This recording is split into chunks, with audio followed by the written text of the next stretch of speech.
Welcome to Back in Crime, a podcast presented by Texas Crime Travelers. I'm Stuart Fillmore, retired FBI agent.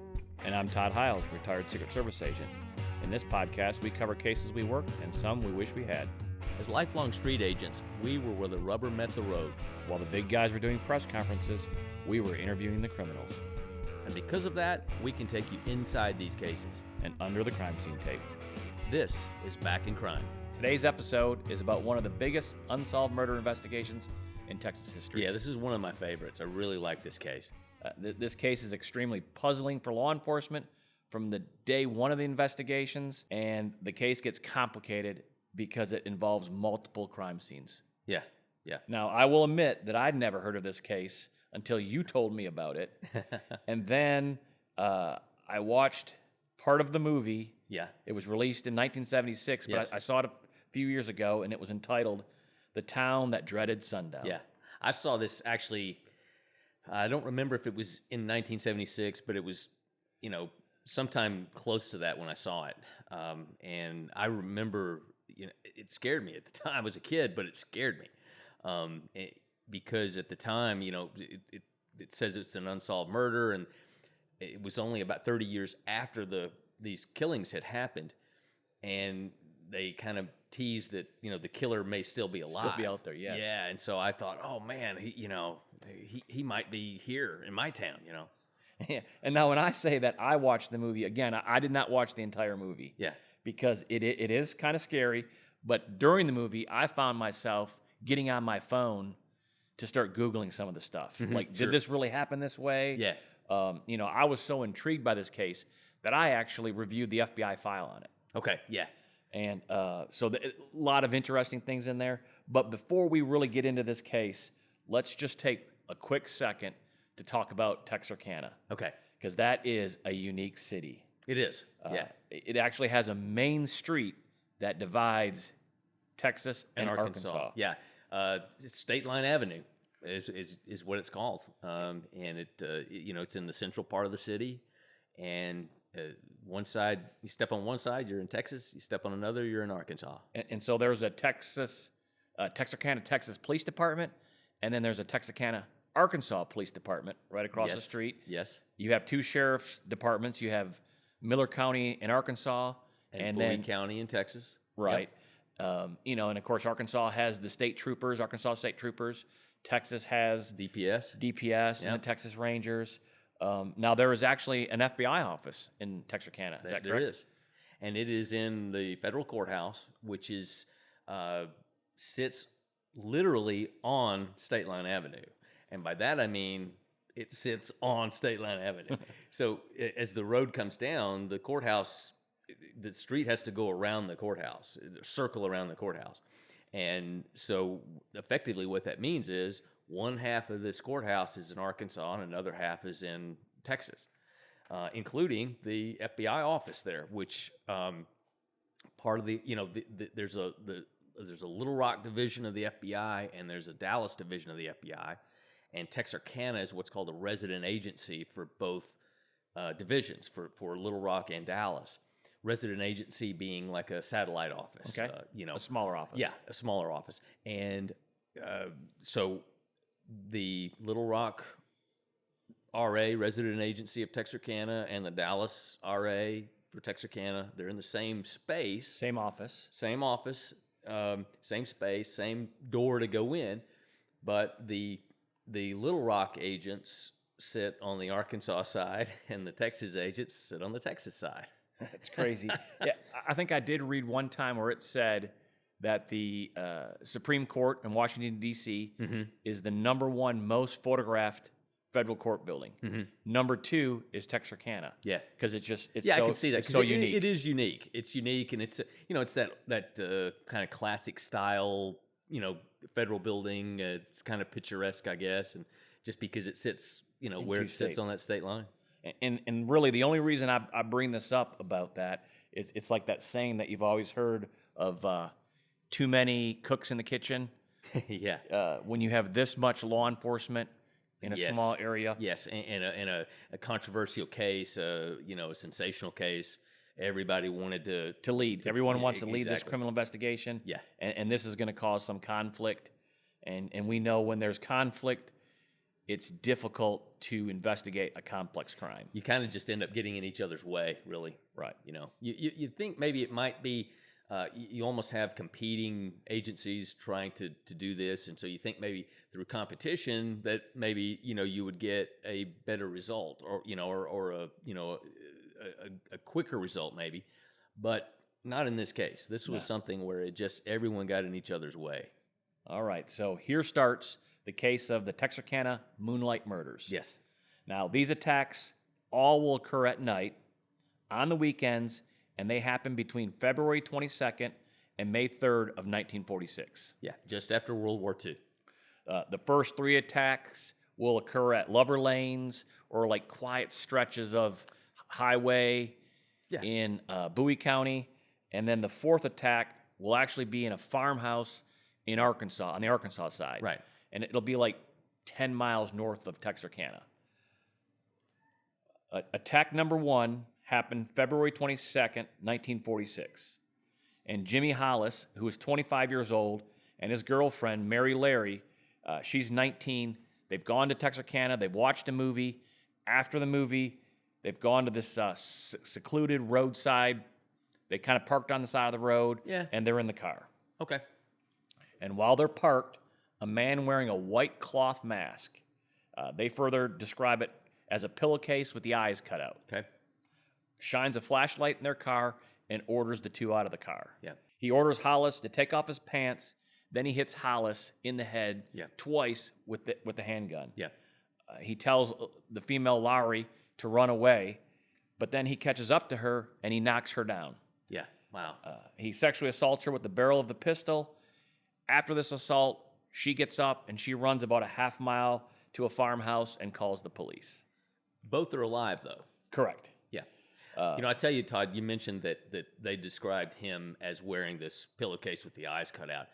To me, that was one of the scarier elements of the movie, because you can look up the movie poster, and you see the guy wearing the hood, and it's just so creepy to me. That's really was one of the elements that I found so scary. Right. Now, she spends the night in the hospital, and Hollis is actually going to spend several days while he recovers from a skull fracture. Mm-hmm.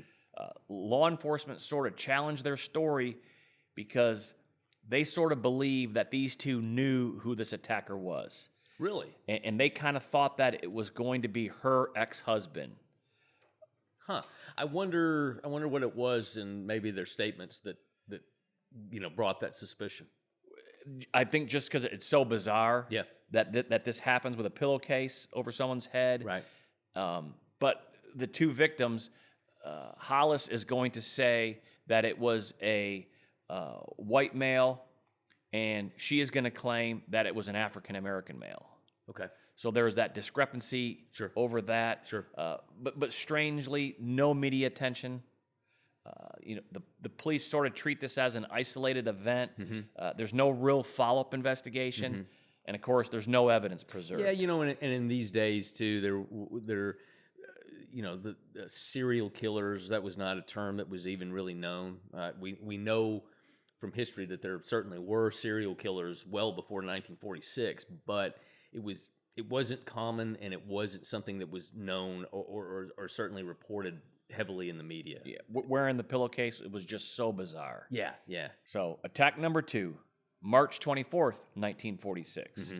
Richard Griffin, who is 29 years old, and his girlfriend Polly Ann Moore, who is 17, they're found dead inside Griffin's car, which is parked about 100 yards off a highway in Bowie County. Yeah. Griffin is found on the front seat, and Moore is found face down in the back seat. The police are going to determine that both of them had been shot twice outside of the car and then placed back inside the car. Mm-hmm. Unfortunately, the police department doesn't have any training really in evidence collection or crime scene processing. Sure. However, they do find some shell casings at the scene, and they call in the Texas Rangers. Okay. Now, again, for our listeners, the Texas Rangers are part of the Department of Public Safety. Yeah, they're an arm of the Texas DPS, Department of Public Safety, and they generally are called in to assist with smaller jurisdictions that maybe don't have the budget or the expertise to work, certain cases like murder cases like this. And at this time, DPS has a crime lab in Austin, Yep. so that they call in DPS. And in fact, DPS and the Texas Rangers, their lab is going to identify that the gun used by the killer is a .32 caliber pistol. Okay. Yeah, and just for folks out there, when you find shell casings, that it's not necessarily definitive, but it's indicative of a semi-automatic pistol, one that when you fire a round, it ejects a shell casing and it goes on the ground, whereas a revolver does not. The shell casings are not ejected when the weapon's they can fired. stay inside the Now, cylinder. it could be you could, if you fired enough shots and you had to reload, you would dump your shell casings out of the revolver, but that's. I'm not sure that the killer here is going to fire enough shots to have to reload. So, Right. Attack number 3, April 14th, 1946. Paul Martin, who was 17, and Betty Jo Booker, who was 15. Booker just had a musical performance at the VFW club in Texarkana where she played the saxophone.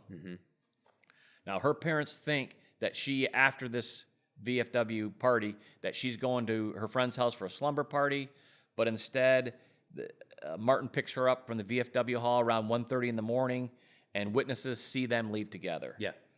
At around 6:30 a.m. the next morning, his body is found in Texarkana, and he's been shot 4 times. At this time, the reports that I review indicate that this is when the FBI is requested to come in to assist. Yeah. The investigation by taking fingerprints from Martin's car and photographing the crime scene. 5 hours later, Booker's body is going to be found. A search party has come out there and they find her body, but it's actually almost 2 miles from where Martin's body was. She's been shot twice. Where was the car?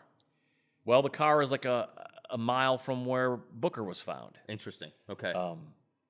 Later, they're going to determine that she was sexually assaulted. However, this information is not released to the public. Sure. Yeah, and that's another thing too in murder cases is certainly most or there's certain tiny details about the murder that the police will not release publicly, so that it's usually information that only the killer could know. Right. And so those kind of details are held back. But this is puzzling that the bodies are found so far apart from each other and apart from his car. Yes. Because if you're chasing or walking your victim, that's a long way. That's a long way to deal with that. Law enforcement is going to kind of determine that Martin was shot twice, and then later on he shot 2 more times. Okay. Again, shell casings and bullets are recovered from this scene. Within a week of this attack, DPS is going to determine that the shell casings and the bullets match attack number 2 and attack number 3. Okay. They match. Okay. Now, she had been playing saxophone that night. Right. They find the saxophone. Not yet. No. Not yet. Okay. They do not find her saxophone. Okay, because I'm going to explain in a second an element relating to a musical instrument that was another scary part of the movie. But and I think it was based on the saxophone in this. But go ahead. Okay. So now we have attack number 4, and that's on May 3rd, 1946. And it's a man by the name of Virgil Starks. He's 37 years old, and his wife Katie is 36. They're in a farmhouse in Arkansas. Yeah. Again, it's 10 miles outside of Texarkana. Right. Virgil's sitting in a chair reading the newspaper when he is shot twice in the back of the head. The gunshots come from outside the house through a closed window. Okay. Katie, So the killer's just standing outside looking in. right. Wow. Katie hears the glass breakage. She enters the room and she sees that Virgil is dead. Yeah. She starts phoning the police when she is shot twice through the same window. Yeah. Now, their farmhouse was one of very few farmhouses at that time that actually had a telephone. Okay. After she shot twice in the face. Yeah. She actually will fall to the ground. She starts to crawl to a bedroom where she's trying to retrieve a firearm, but there's so much blood that she's sort of blinded. And now she hears the suspect enter through a window, the kitchen window. Yeah. So she gets up and she runs out the front door and she runs over down the road and she gets help from a neighbor. Okay. So in the movie, for anyone of my elder generation that I'm in now that I enjoy, there was a TV show in the late 60s called Gilligan's Island. And there were two really attractive ladies on that show, and their characters' names were Ginger and Mary Ann. There was always a debate about, did you like Ginger or do you like Mary Ann? But in the 1976 movie, The Town That Dreaded Sundown, Dawn Wells, the actress that played Mary Ann, played the part of this Mrs. Starks that was attacked in the farmhouse. Oh, yeah. Look at that. So a little trivia there for you.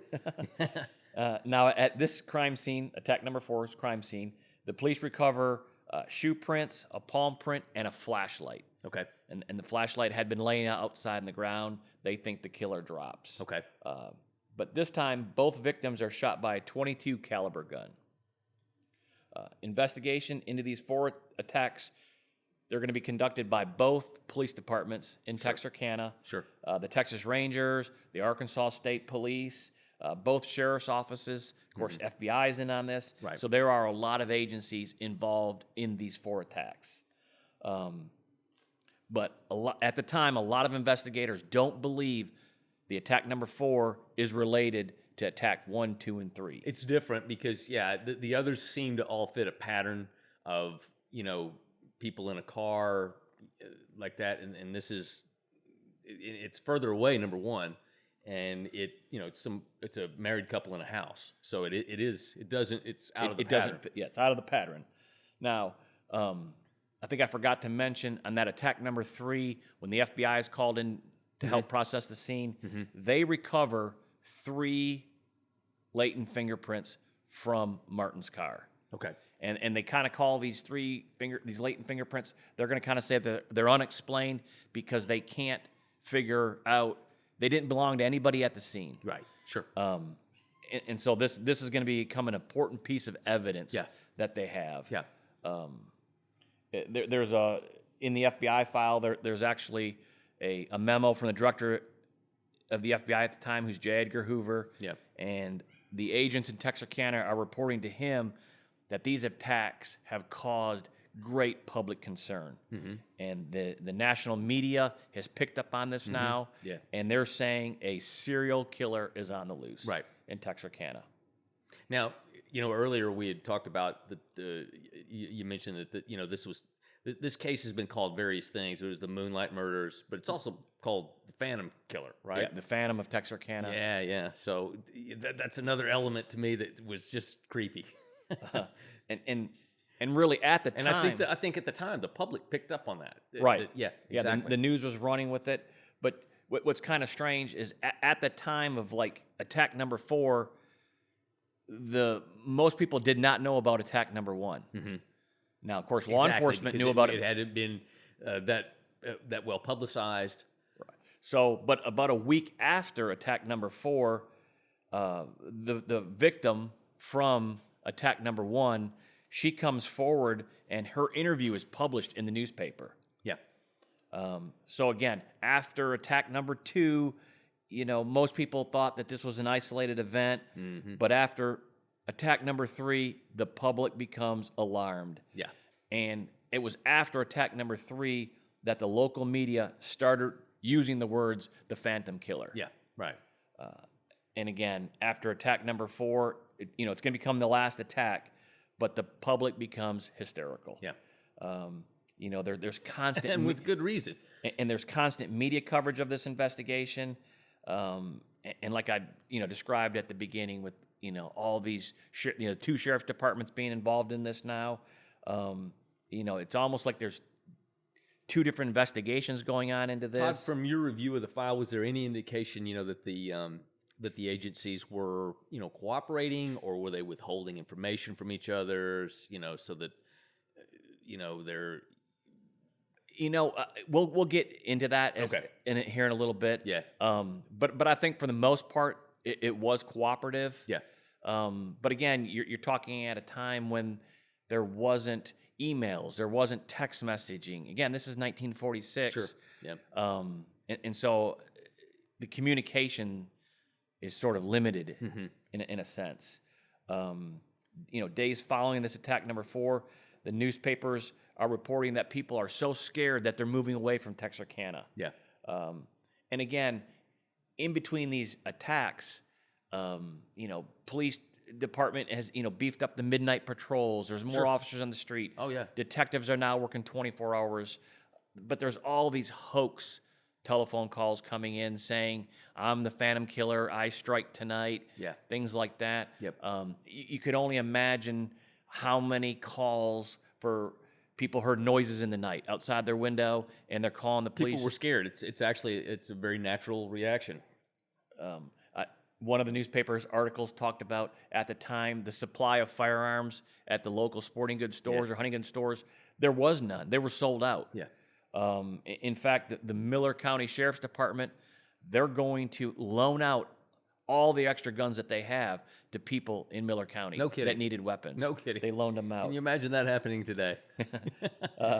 Many families moved into the Grimm Hotel, which is in downtown Texarkana. Yes. Because they felt that there was safety in numbers. They moved their family Right. into the hotel. This whole time, the city's under a curfew. No one's allowed outside after dark. Yeah. You have law enforcement who's actually posing as lovers. That they're parked in these, Okay. Like an undercover kind surveillance, of sting. a sting, waiting. That's actually very creative for the time. Again, this area is flooded with police officers. And again, I can only imagine, every noise in the night, people are calling the police, and the police are responding to this. Yeah. One of these nights, some parents are going to call because their 4 boys are missing. They didn't show up that night.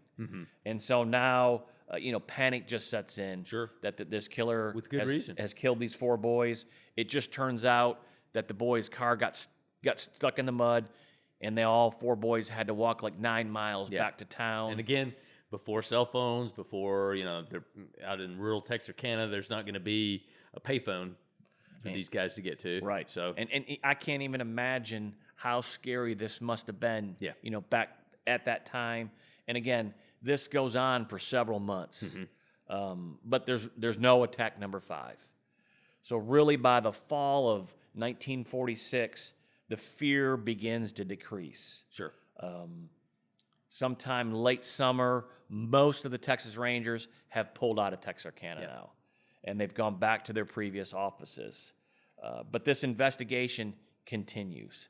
So really, for the rest of 1946, the investigation is every person that gets named.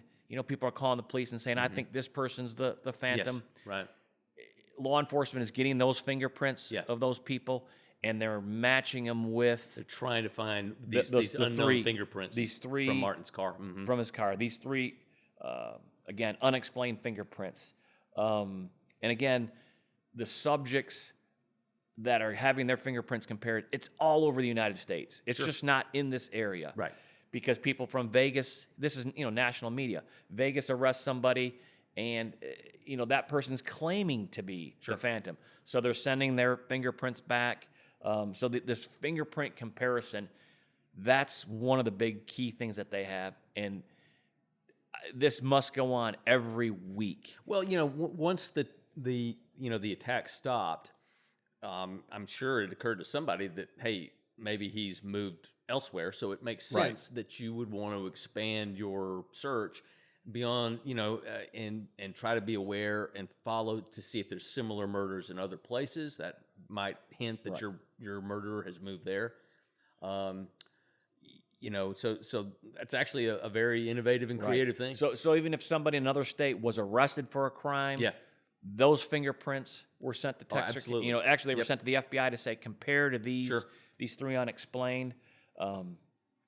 Now, here's a crazy memo in the FBI file. Oh boy. So on the Back in Crime podcast, we sometimes come across the 6 degrees of separation of John Dillinger, and here is this episode's association with John Dillinger.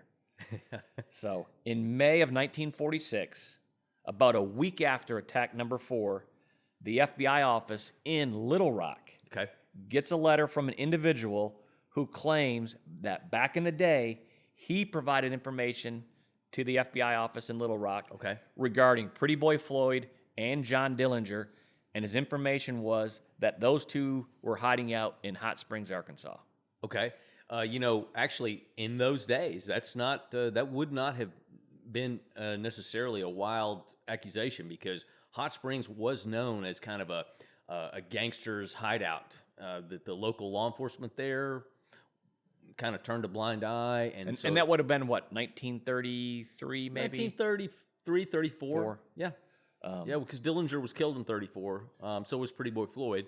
So, it's in that time period. That Hot Springs was an open city. It was friendly to gangsters, and so they vacation there. And now this guy was claiming that the Phantom Killer was hiding out in Batesville, Arkansas. Okay. Now, Batesville's in a different part of the state, but it's the same complainant. But unfortunately, there's no paperwork in the FBI file regarding this guy's claim. Yeah. Not sure if the FBI followed up on it. It's hard to say. It was just a weird memo that was inside there. Well, I on other projects, I've gone through the Dillinger file completely. I don't really remember seeing any references to him being, in Hot Springs, Arkansas. So, and again, apparently there's no follow-up with this complaint. So I don't, there's something that maybe they just didn't take this guy seriously. But that's, I guess, lost to history. Well, now back to the Texarkana Moonlight Murders. In addition to the fingerprint comparisons, every time law enforcement comes across a .32 caliber pistol, it's compared to the bullets in the shell casings that they have from attack number 2 and attack number 3. And again, the FBI file is just full of all these officers sending in these pistols that they have seized or come across somehow, and they want comparisons made. And again, just like the fingerprints, all comparisons are coming back negative. Right. We mentioned before that in that attack number 3 of the missing saxophone. Yeah. So law enforcement actually put out a bolo on the saxophone. Okay. Todd, let's explain what a bolo is to our audience that may not know that term. It stands for be on the lookout. Yeah. And in there, it described, I think it actually had the model and serial number of her saxophone. Yeah. Now, there'll actually be a man in Corpus Christi around this time who tries to pawn a saxophone. I think he's taken into custody, but then realized it's not the right not saxophone. hers. Yeah. But I know there for a while, they thought that, wow, we've got the killer. Yeah. We've got him. Makes sense. And again, he's eliminated as a suspect. But now, this is where this case really takes a weird and puzzling twist. So in December of 1946, the stepfather of Booker, and she's the female in attack number 3, the stepfather receives a typed letter in the mail. Okay. The letter discusses the murder, but it's anonymous. And so we don't know who the author is. Yeah. In fact, you have a copy of that letter? I have a copy. It's interesting that, but I tell you, I'm going to read this verbatim, but it is not an easy read. It does not flow off the tongue that easily because it is worded somewhat different than how I might word it, but I'm going to give it my best shot here. So bear with me, but it is very, very interesting. So, Mr. Brown, this is addressed to you personally and is only to help you and Mrs. Brown. The following information is confidential, and if you do not care for it, burn it up immediately. Cannot come to either of you personally. this car number and parties was seen by a young girl who does not and will not come to you on account of fear, and for her sake, if not used, please burn. Information was given to both laws here and another authority, so be careful, and for your benefit and success in this use, hire authorities. License Arkansas 85-399, B. Jones, Kyle, Maine, one car used to deliver gun furnished by son of law across from west of orphan's home, and that is why protected. Keep this information close, and sorry, cannot sign and see you. Please burn if of no value, but it is if you only knew it. Be careful, and if used, try higher authorities, and please do not question this at all. This is only given for your sakes, and nothing wanted or asked, only success if used. Many kind thoughts for both of you, and use confidential. That is a strange letter. So it's worded strange, but essentially what he's saying is there's a young girl that's has information that's scared for her life, and that possibly that corrupt law enforcement is involved, and he uses this term higher authority. What he's talking about is don't necessarily talk to the local police. Go to the state police or maybe the FBI. That's what he's referring to. And I think that's why the victim's stepfather takes it to the FBI. Yes. Yeah. Now, when you read the file, there's really not much done at this moment with that letter. Yeah. Because it's just so strange. I'm sure they try to run out that license plate number. Yeah, and I'm try not sure to identify those people.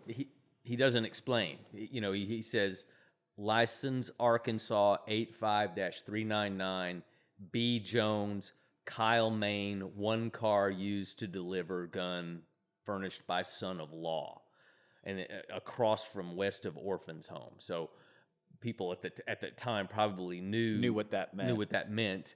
But who is B. Jones and who is Kyle, Maine? Right. He's not specific about that, so I'm sure they ran that down. Right, but I'm sure that this letter was probably just filed somewhere. Could be. After those runouts were done.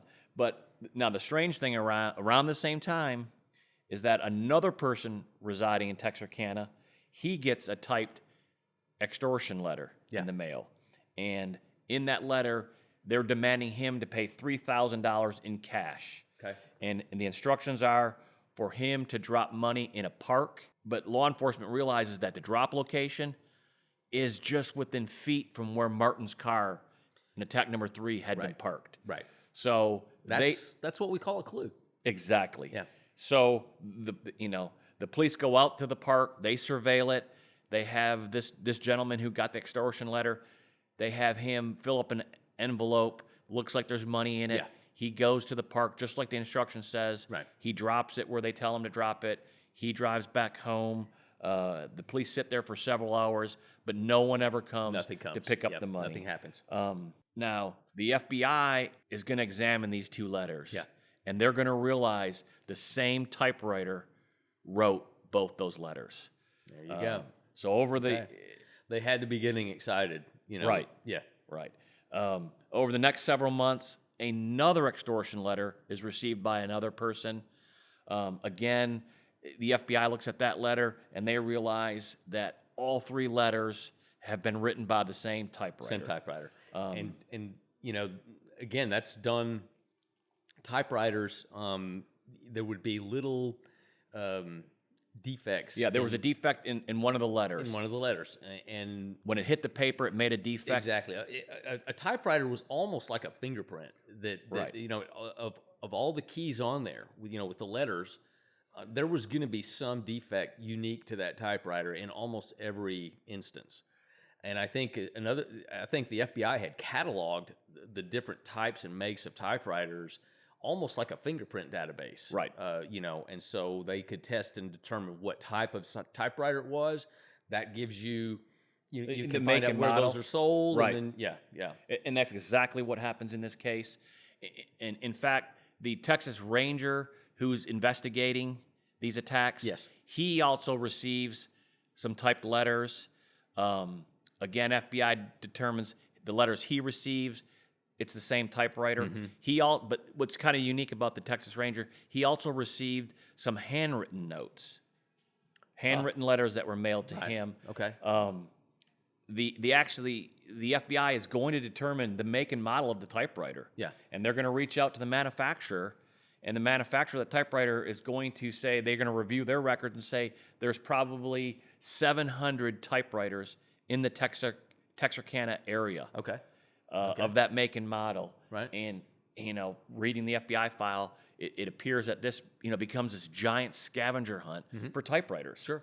Well, I mean, that's your best lead at this point, right? And with enough people, it's not that hard to run that down. Right. I think the junior college up there had 30 some of these typewriters. Yeah. So in instances like that, the college, probably some offices, you can eliminate quite a few at one time. Right. Well, what happened is the FBI would go to each typewriter, and they would type up a letter. Yeah. And then it would send off to the lab. The lab would look at the letter and say, nope, this was not used. Yeah.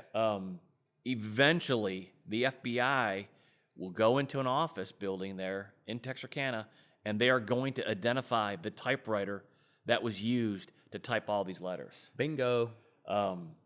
And the owner of this business, he's going to state that there's only a female that used that worked on that typewriter. Okay. Yep. So the FBI questions her. Yeah. She denies anything. They get handwriting samples from her because, again, They've got the letter to the ranger. To the ranger. The FBI lab looks at the handwriting and says she's the one. That's it. That wrote the notes. Yeah. Again, she denies any involvement in any of this. Yeah. But eventually, she's actually sort of uncooperative, really. I think in the FBI file, it kind of mentioned that she's uncooperative. Yeah. But there's nothing that the FBI finds that associates her at all with the Phantom Killer to the anything murders like at that. Her motive was to get people in trouble, and that's why she sent these letters or try to get this money. It was just to get people in trouble. In fact, by I want to say maybe August of 1947, she gets indicted. Yeah. For the extortion letters, federally indicted. Yeah. In November of 1947, her trial starts, but I think day 2 of the trial, her defense attorneys bring up this idea that they want her to be a psychological review of her done, and a judge orders it. Yeah. And even that same afternoon, a psychiatrist sits down with her. It's all done the same day. Same day, and the very next morning, the judge dismisses the case against her. Can you imagine that being done today? No. That would be months later. Yeah. And no telling how long it would take to do the evaluation. This was done in an afternoon. Right. So, like I said, that was just such a weird twist. It basically she ends had up, nothing. This was a lot of work on a lead that just was a dead end, really. Right. Yeah. I mean, this probably took several months. Yeah. To almost a year dealing with this. So it's just unique. But again, the investigation into the Phantom has not stopped. Yeah. Again, it's the fingerprint comparisons of these 3 unexplained that they have. In fact, in 1948, the FBI, they will send 2 fingerprint people to Texarkana and say, examine all fingerprint on file that the Miller County Sheriff's Department has, the Texarkana PD have, Bowie County has, everything. It's almost close to 20,000 fingerprint cards that they have on file. Right. And the FBI looks at all these cards, compares them to the 3 unexplained, and again, no comparisons are made at all on fingerprints. Okay. And again, over the next several years, the FBI file is just full of constant requests. Every time somebody's arrested, can you run their fingerprints and compare them to these 3 unexplained? In fact, I read in the file that in 1960 in Baltimore, somebody was arrested, and the Baltimore office wanted his fingerprints compared to the ones from the 1946. So would it be probably it was someone is arrested that they suspect for whatever reason. Or they took credit for it. That was a lot of it. A lot of people were taking credit for it. Again, to this day, these attacks are unsolved. Yes, they are. Although there's many people have tried to take credit for it. It's a weird phenomenon when you have these kind of sensational cases where folks will confess to them. Right. That didn't do it. Right. But it still takes law enforcement resources to eliminate them. It does. And run down and stuff like that. But let's just for 1 second, let's go back to May of 1946, and the fourth attack had just occurred. Yeah. Around this time, a landlord in Texarkana, he is going to report to the Arkansas State Police that a tenant had not paid rent. And at this time, it's actually a criminal offense not to pay your rent. Okay. And that's why he turns it over to law enforcement. And the landlord provides the tenant's name and then says, I've seen the tenant driving around in this car, and he provides a license plate number to the car. Okay. He says the tenant is this man by the name of Yule Sweeney. And of course, he gives the license plate to the car that he's seen Sweeney driving. And now here is some great police work, because the detective is going to determine the car that Sweeney's driving was stolen on the night of attack number 3, near attack number 3. Okay. And again, that's a clue. That's a clue. So the police are out looking for this car. Yeah. And in June of 1946, the police locate the car, but it's unoccupied. Okay. But the police kind of, initiate a stakeout on it. Yeah. They sit up on it. Sure. And a short time later, a lady by the name of Peggy Sweeney, the wife, she gets into the car, and that's when they take her into custody. And she says, they actually take her to the Miller County Sheriff's Department, and she says that her husband, Yule Sweeney, he is the Phantom Killer, and she knows only information that the killer or an accomplice would know. Okay. She tells the Sheriff's Department that. She says on the attack, or on the night of attack number 4, again, it's the Stark murder. She says she and Sweeney were staying in a hotel. He left the hotel. He comes back, and when he arrives back, his hands are bloody. She wipes the blood off with a towel. She throws a towel under the mattress. And later, police will go to that hotel room, and they'll recover that towel. Wow.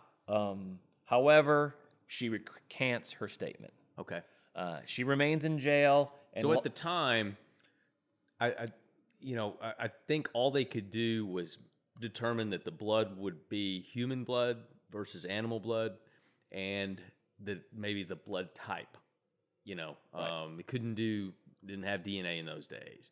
But that, I would think, would be a pretty valuable piece of evidence. Right. But we're going to see in this case over the years, some evidence they talk about, then they can't find again. Yeah. That's not unusual either. And it's that just over time, it's amazing how evidence gets lost. But I think at the main takeaway of this is that she recants her statement. Yeah. And now they think that they can't use her statement, but she remains in jail because she has the car theft charge. Sure. But now all law enforcement is out there, and they're looking for Sweeney. Yeah. A search of Sweeney's clothing that was at a house that he was staying at. Law enforcement finds a shirt in there that has the laundry marking of Stark. Ah, interesting. On the collar, and the shirt has these metal fragments in the pocket, which they're going to determine that are grindings from inside of Stark's workshop at his house. So they really believe that this is Stark's shirt that's found with Sweeney's clothing. And we know he was in the house. We know the killer was in the house right. from the wife's testimony. Right. Yeah. On July 15th, 1946, a man tries to sell a car in a parking lot in Atlanta, Texas. Now, Atlanta just sits just south of Texarkana. Again, this guy that was going to try to buy the car, he thinks this is suspicious. So he calls law enforcement. Again, great job on law enforcement because they know they're looking for Sweeney. Right. They know he likes stolen cars. They get this hunch. I bet you that was Sweeney. Right. So they actually take the employees. It was a car lot that he was trying to sell it at. They take employees of the car lot. They go up to Texarkana, and they just start searching out for Sweeney. You know, they're driving around town, trying if they can find Sweeney. And sure enough, they find him. He attempts to flee. He's captured by law enforcement, and he has this strange conversation with the arresting officers about this idea of "don't shoot me." Okay. They say, you know, you're a car thief. Why would we shoot you? And he says, no, you want me more than just for stealing cars. He says, I'll spend the rest of my life in bars, or I'm going to get the electric chair. Yeah. He's interviewed regarding the murders, but he denies any involvement. Sure. But he's showing a little bit of a guilty conscience. Right. Yeah. Over the next several months, Peggy will give a total of 3 statements about these murders. In fact, she's going to say that she was present for attack number 3. Yeah. And law enforcement actually takes her out to the scene. And she describes, you know, how the bodies got separated from the car. Yeah. You know, she's describing what only somebody that was present would know. Yes. She says Sweeney took something out of the pocket of the boy that was out there, and he threw it in the bushes. And so when they processed the crime scene, the sheriff's department actually found an address book belonging to the male victim in the bushes, just like she said. He threw something in there. And that is something that could have fit in a pocket. Right. Yeah. And it makes sense that it would, you know, again, before cell phones and all that, you know, stuff like an address book with phone numbers, you know, is something that would absolutely have been in his pocket. Been normal to have in those days. And then she claims that she saw Sweeney take something out of the back seat. It was in a black case. Okay. That's where law enforcement, you know, they think she's referring to the saxophone. Yeah. She does not know what happened to the saxophone after that. Yeah. Which is kind of weird because actually about 6 months after all of the murders, law enforcement goes back out to the scene. Yeah. And by now, you know, it's the fall. Yeah. A lot of the tall Maybe weeds. easier to search. Yeah. Yeah, they're not there. And they actually find the saxophone out there in the woods. Now, of course, they fingerprint it, but there's no fingerprints. It's going to be hard to get fingerprints at that point. Because it had sat out in the weather for so long. So let me just real quickly, since we brought the saxophone back up. So in the movie, the 1976 movie, there's a scene where the killer, wearing his hood, you know, with the eyeballs cut out, takes a trombone. Right, the trombone is the one with where you kind of play it by pushing out, you know. And so he has a knife attached to he has a girl tied up to the tree, and he has a knife attached to the end of this trombone stick. I'm not sure what you call it. I know people may be laughing at me that know about trombones, but he's kind of playing this trombone, and the way you play it, you push this thing forward, and each time he's doing it, he's stabbing her. It was just it was a really creepy scene, and I think maybe that it was just dramatic license to be creepy for the movie. Well, I think the movie was based loosely based, right? And so they took this idea, this saxophone to just to another level to make it more scarier. Yeah. Now, really, one of the weirdest things that I find about this case is that just hours before Peggy was arrested, she had married Sweeney. Yeah. And so this becomes very important. Sure. And it becomes fortunate for Sweeney.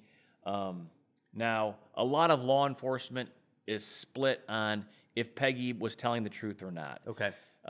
Some law enforcement feels that she was interviewed so much by the different agencies that she was able to piece together what the crime scene looked like. She was kind of, if if another sheriff's department asked her about the saxophone, Yep. that way later on she could say, I saw him take a saxophone in a different interview. Sure. Because when you interview people, an interview or an interrogation, whatever you want to call it, they're actually two different things, but it's a similar activity. It's a give and take. And so sometimes for me to maybe ask you something, I have to give up a little bit of what I know, or you can draw conclusions from what I'm asking you. And so you may not necessarily tell me the truth, but you kind of know what I know at that point. Right. So that makes sense that if she's interviewed enough and, she can glean information. She can glean from what they're asking her. And at some point they may actually, give up some information to get some from her. So, that makes perfect sense. And again, she recants all of her statements. And because that she's married to Sweeney, they can't compel her to testify against him as a witness. So they decide not to try him for the murders. But in January of 1947, he does go to court, and they charge him with this idea that he has so many previous convictions. Yeah. They charge him with being an habitual criminal, and he's given a life sentence. It was an early version of 3 strikes and you're out kind of thing. Right. Yeah. However, in the early 1970s, he has a court hearing where he claims that in 1947 there's not an attorney of record for him, so therefore he can't be given a life sentence. Okay. Unfortunately, there's not a good record of really what happened in 1947 in this trial. They try to bring back some of the people that might have been there. They didn't have a transcript of it? I don't think there was a transcript, and they can't find any paperwork who says who his attorney was. Some of the people are going to recall that Sweeney had represented himself. Okay. But based on all this, the judge is going to let Sweeney out. Okay. And he's released from prison, and in 1994, he passes away in a nursing home in Dallas, Texas. Yeah. Now, here's a couple things that I found unique about this case. Yeah. In the late 1930s, Sweeney is arrested by one of the greatest law enforcement agencies in the world. That is the U.S. Secret Service. He's arrested for counterfeiting U.S. coins. In 1949, a victim of one of the attacks, she writes a handwritten letter to Director Hoover of the FBI. Uh-huh. And again, we talk about this all the time. It's just so unique to look in the file and see that a copy of that letter in there. It is. To me, I love seeing the original source material, of a case. It's just, I don't know why, but it's just fascinating for me. And in her letter, again, it's a handwritten letter where she says she wants to come to D.C. She wants to meet with Director Hoover because she has information that could help prosecute. Okay. I think she even mentions that she has hired private investigators. Yeah. But Hoover actually writes back, and there's a copy of his letter in the file that he wrote back to her, and he just said, hey, FBI does not have a jurisdiction in this. Sure. And that, basically, if you have any information, please furnish it to the local law enforcement. Another thing that I found unique was that there was so much weight that was given to those 3 latent fingerprints. Yes. And again, there's no scientific exam that can tell you when a latent fingerprint was left. No, So exactly. So these fingerprints that were in the car, they could have been from the previous owner of the car. Yes. It could have been a year before the victim had his buddies riding in the car, or who left these fingerprints. Now, surely they checked to see if Yul Sweeney matched those fingerprints. And he didn't. Okay. He did not match that. So again, yeah, but again, for the time, that was really their only forensic evidence that they had where they could link someone to a killing, to a murder. So it makes sense that they had to spend most of their energy there. Right. And again, if I didn't mention this before, after attack number 2, again, the lack of training from Yeah. law enforcement out there. Yeah. But actually, on this one, they're actually overrun by the crowd who's out there, and the crowd is really contaminating Absolutely. the scene out there. Yeah, absolutely. There was it's no just one of crowd those control. things that they just didn't. It just wasn't part of a regular procedure in those days. And as humans, we all kind of learn from our experience, and mistakes. And so, someone at some point figured out, these people, there could be some evidence that is being destroyed or taken away. So we probably don't need to let all these press and people in here. Right.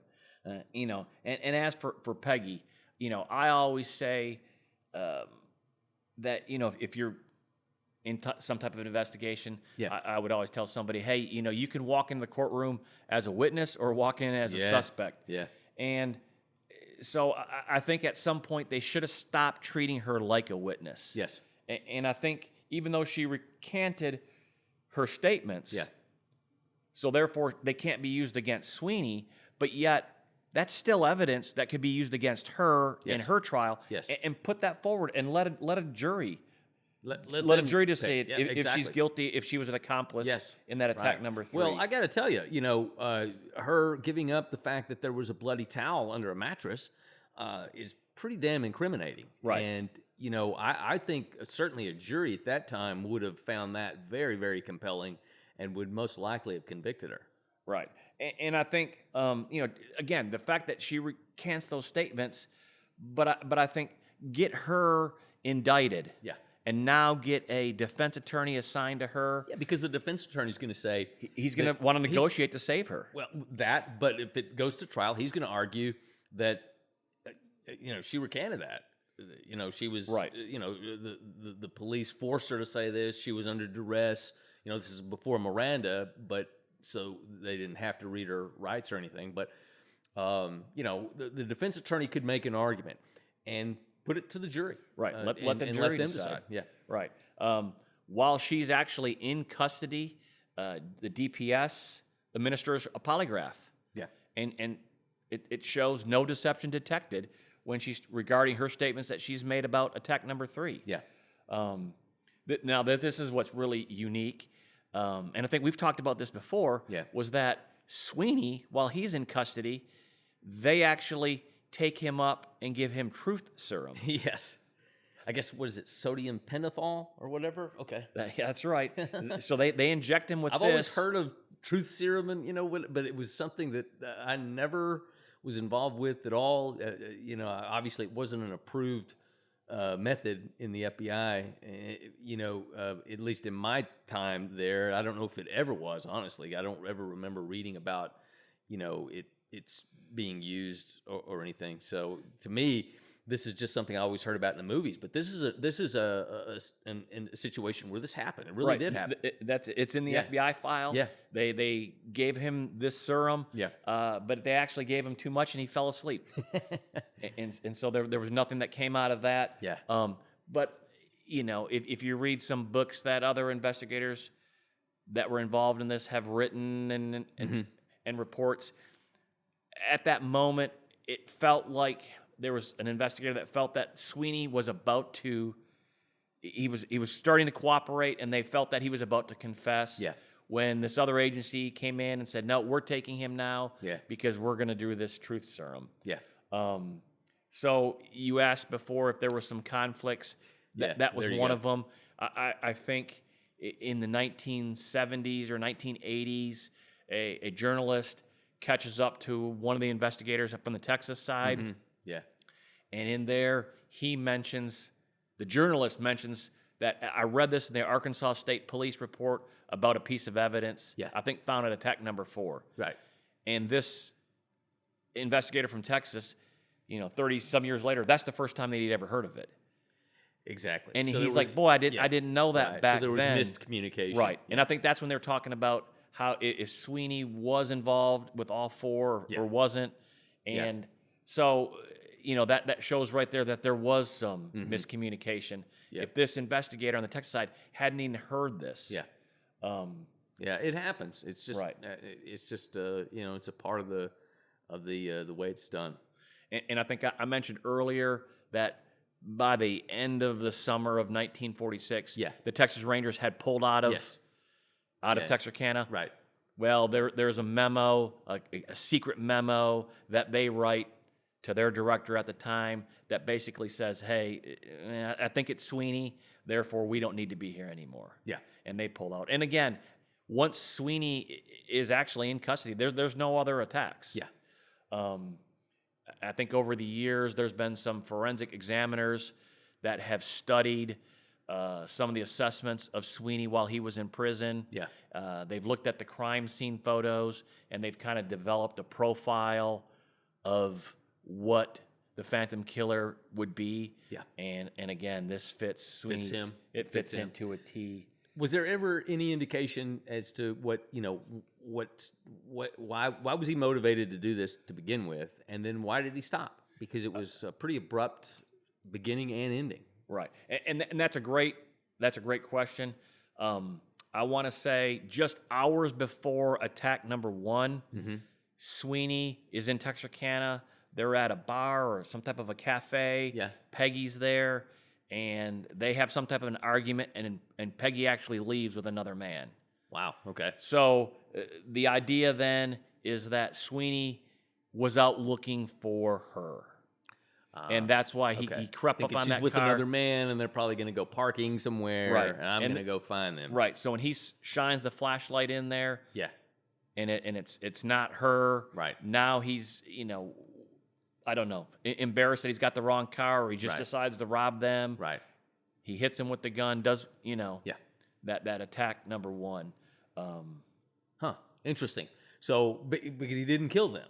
No. Yeah. He did not kill them. Yeah. But Makes sense maybe that if it is Sweeney, that he's just enraged that Right. that she's left him, and now he's frustrated because this is not her, but now man, I'm just gonna take it out on them, I guess. Right. Because he does sexually assault her. Right.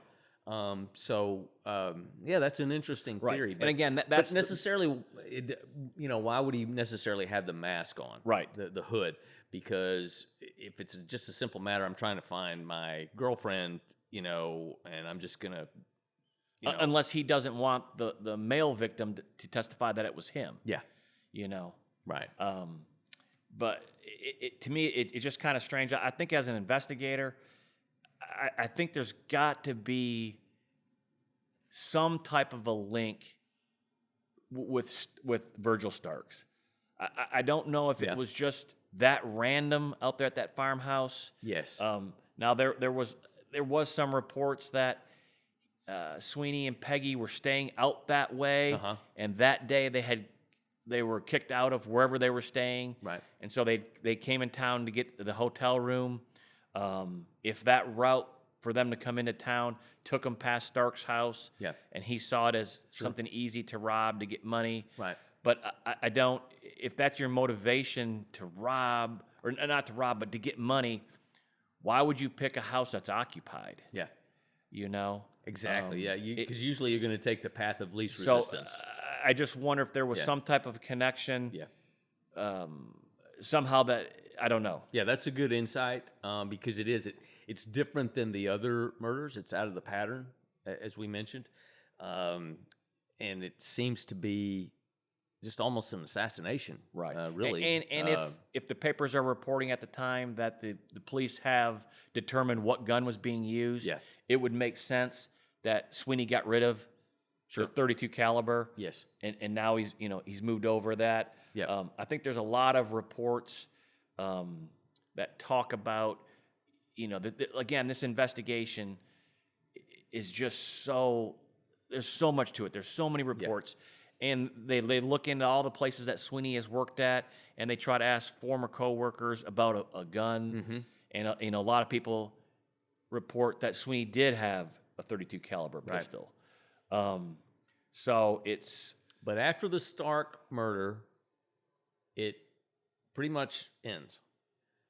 The .32 caliber pistol is never found. Is never found. So for any enterprising investigator out there that would want to do it, maybe find a body of water that's near where that Stark farm was, and see what you can find. I bet he threw it in a pond or. But I would think he would do it before that, because the Stark murder was the .22 caliber gun. Oh, okay. So it would be right, sometime right. after attack number 3. He would have gotten rid of that. Still look for 22. Right.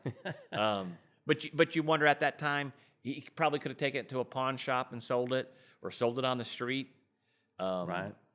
You know, I think there's a lot of thought that gun is still out there today. Mm-hmm. And again, the FBI still has the bullets and shell casings in evidence. Right.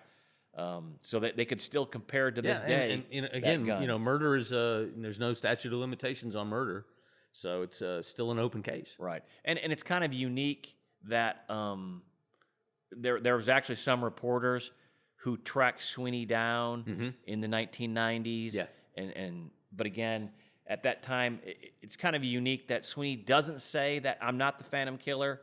He would always make this comment like, "Well, they didn't prove that I did that," Yeah, or something. It was exactly. really kind of weird, gave these cagey. cryptic answers Yes.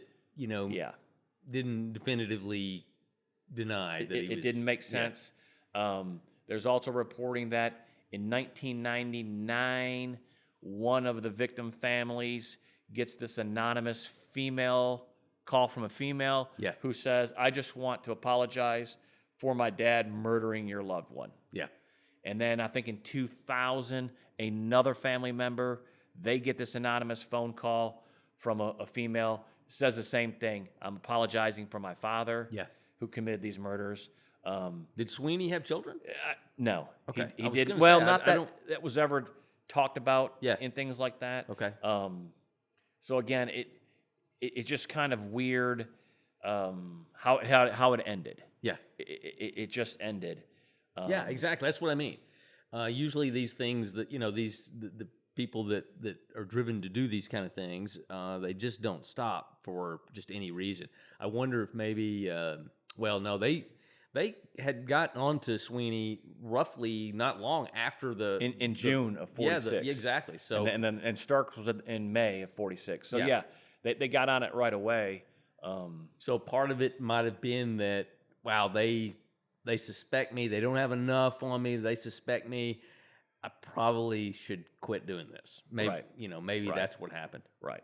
And I know there was some letters that Peggy wrote from jail to her family. Yeah. And in those letters, of course, they were confiscated. Yeah. And in there, she tells her parents that if she would to tell the truth, then Sweeney would get the electric chair. Yeah, sure. But again, I wish they would have made her more of a suspect than always looking at her as being a witness. Makes sense. To this.